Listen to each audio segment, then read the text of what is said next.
700 साल पुराना शाप जो आज भी कूच बिहार को डराता है। केंदुकली जी की भक्ति, श्राप और पुनर्जन्म कामेश्वर की वापसी में हुआ, इस वीडियो में जानिए। कामाख्या मंदिर की रहस्यमयी कहानी। इससे पहले हमारे इस चैनल को सब्सक्राइब कर लीजिए। नमस्कार दोस्तों, आपका स्वागत है हमारे YouTube चैनल पर। आज हम बात करेंगे, आखिर क्यों माँ कामाख्या ने अपने ही पुजारी का मस्तक छेद कर दिया होगा।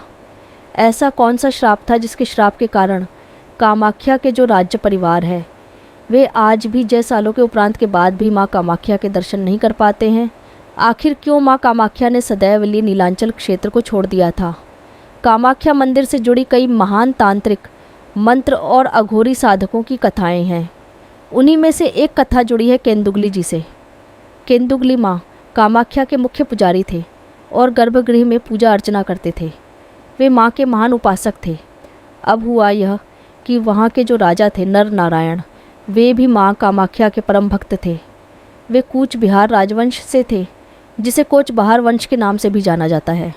राजा नर नारायण माँ के अत्यंत भक्त होने के कारण प्रतिदिन दर्शन हेतु नीलांचल क्षेत्र में आया करते थे। नीलांचल वह पर्वत है जहाँ माँ कामाख्या निवास करती हैं, इसलिए उन्हें नीलांचल वासिनी भी कहा जाता है। जब राजा दर्शन हेतु नीलांचल आते तो उनकी भेंट केंदुगली जी से होती। वे उन्हीं के माध्यम से माँ की पूजा अर्चना करवाते थे। केंदुगली जी माँ के इतने बड़े भक्त थे कि उनके पास आई। वे केंदुगली जी ऐसे महान भक्त थे जो भक्तों की हर समस्या का समाधान करने में सक्षम थे। एक बार एक माता उनके पास आई जिसके हाथों में उसकी मृत बच्ची थी। वह रो रो कर कहने लगी, आप ही मेरी अंतिम आशा हैं। मैं आपसे प्रार्थना करती हूँ कि माँ की कृपा और आशीर्वाद से मेरी बेटी को फिर से जीवन मिले। केंदुगली जी ने शांत स्वर में उत्तर दिया, माता, यह संभव नहीं है, क्योंकि एक बार जिसकी मृत्यु हो जाती है वह जीवित नहीं हो सकता।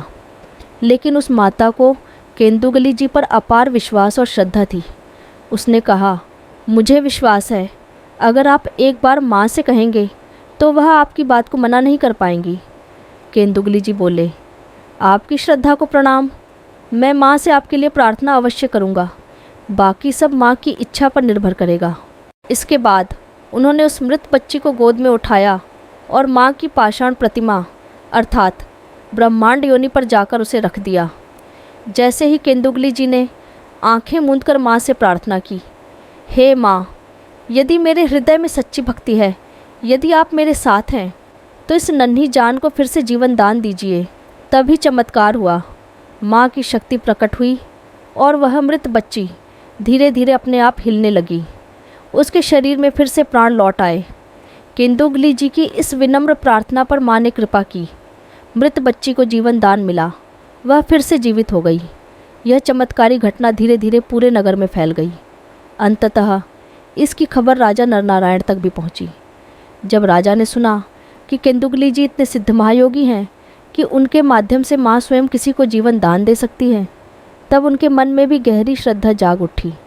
राजा ने इच्छा व्यक्त की कि वे भी माँ के साक्षात दर्शन करना चाहते हैं। उधर उस क्षेत्र के लोगों को यह भली भांति ज्ञात था कि जब मंदिर के पट रात्रि में बंद हो जाते हैं, तब केंदुगली जी अपनी आँखों पर पट्टी बांध लेते हैं और माँ की पूजा अर्चना करते हैं। उस समय माँ कामाख्या स्वयं प्रकट होती थीं। माँ के प्रकट हो जाने के बाद भी केंदुगली जी की स्तुति, उनका भजन, उनका मंत्रोच्चार कुछ भी नहीं रुकता था। वे पूरी भक्ति में लीन हो जाते थे और माँ के लिए भाव विभोर होकर श्लोकों का गान करते थे। माना जाता है कि उस समय माँ स्वयं नृत्य करती थीं, वह भी नग्न रूप में, क्योंकि माँ कामाख्या ब्रह्मांड योनि की अधिष्ठात्री देवी हैं। माँ कामाख्या का संबंध स्वयं ब्रह्मांड योनि से है। यह वही स्थान है जहाँ देवी सती का यौन भाग स्थापित हुआ था, यानी वह शक्ति केंद्र जहाँ से संपूर्ण ब्रह्मांड की उत्पत्ति मानी जाती है। यही वह नीलांचल क्षेत्र है जिसे आज कामाख्या धाम के रूप में जाना जाता है।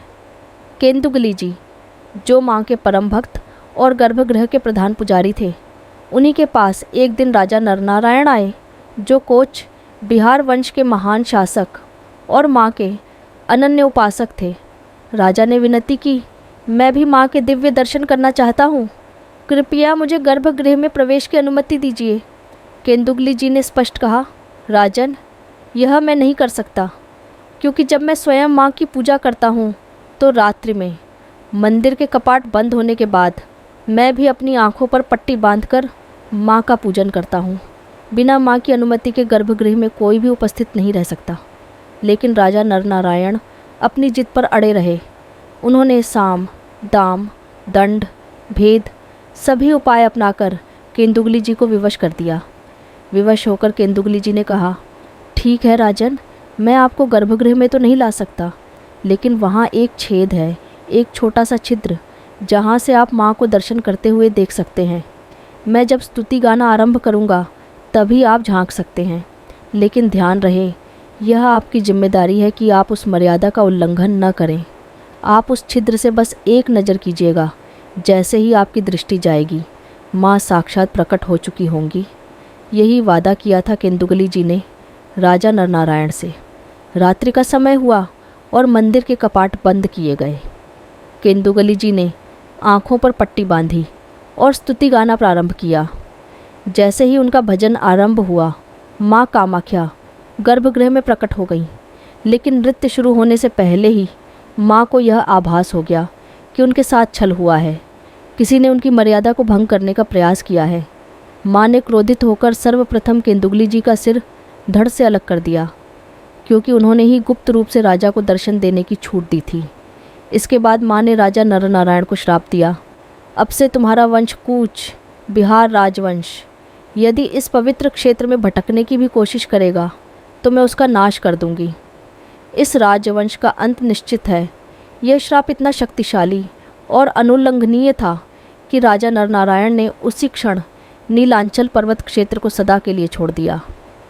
आज भी जब कूच बिहार वंश के कोई वंशज ट्रेन, बस या किसी अन्य साधन से कामाख्या क्षेत्र से गुजरते हैं तो वे मौन हो जाते हैं, सिर झुका लेते हैं।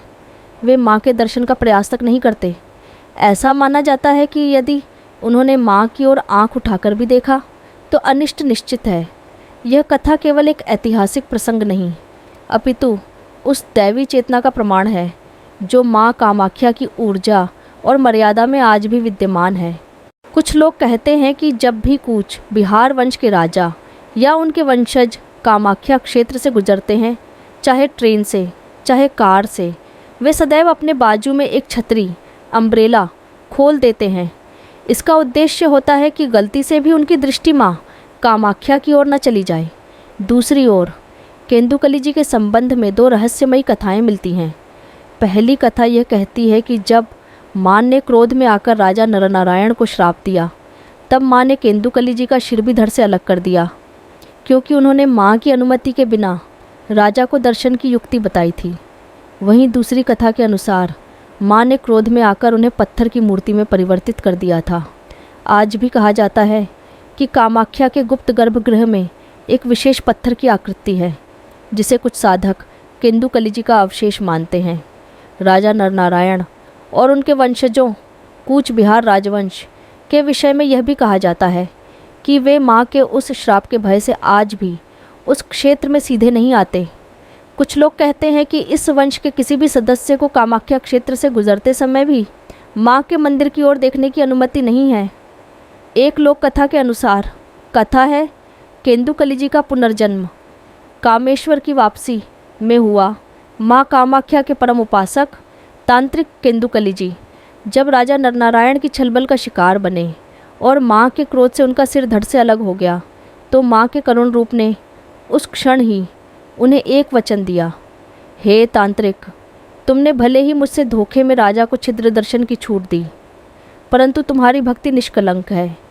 मैं तुम्हें पुनर्जन्म दूंगी, तुम फिर लौटोगे और इस बार तुम मेरे लिए कामेश्वर रूप में मेरे तंत्र को संवारोगे। यह वचन केवल एक आशीर्वाद नहीं था, बल्कि माँ का आदेश था। पुनर्जन्म की भविष्यवाणी और संकेत कहते हैं, माँ कामाख्या ने भविष्यवाणी की थी कि मेरी महाशक्ति की जब तीसरी लहर जागेगी, तब तुम पश्चिम से लौटोगे। तुम्हारे मस्तक पर त्रिशूल की आकृति होगी और बाल्यकाल से ही तुम्हें मृत आत्माओं के साथ संवाद की क्षमता होगी। तुम पुनः मेरे प्रांगण में तांत्रिक महामंडल की स्थापना करोगे। केंदुकली जी का पुनर्जन्म। बंगाल में कई लोक कथाओं के अनुसार माँ का यह वचन सत्य हुआ।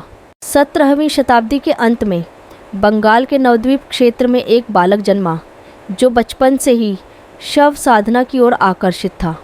उससे लोग महाश्मशानी बालक कहकर बुलाते थे। बालक का नाम इतिहास में नहीं मिलता, लेकिन तांत्रिक ग्रंथों और साधकों के अनुसार वह ही केंदुकली जी का पुनर्जन्म था। इस बालक ने बाद में माँ तारापीठ बीरभूम बंगाल में तपस्या की 13 वर्षों तक शव साधना की कामाख्या पीठ में लौटकर कामेश्वरानंद नाम से फिर से माँ के पूजा स्थल का तांत्रिक शुद्धिकरण किया, महाअग्नि यज्ञ और तृतीय चक्र स्थापना।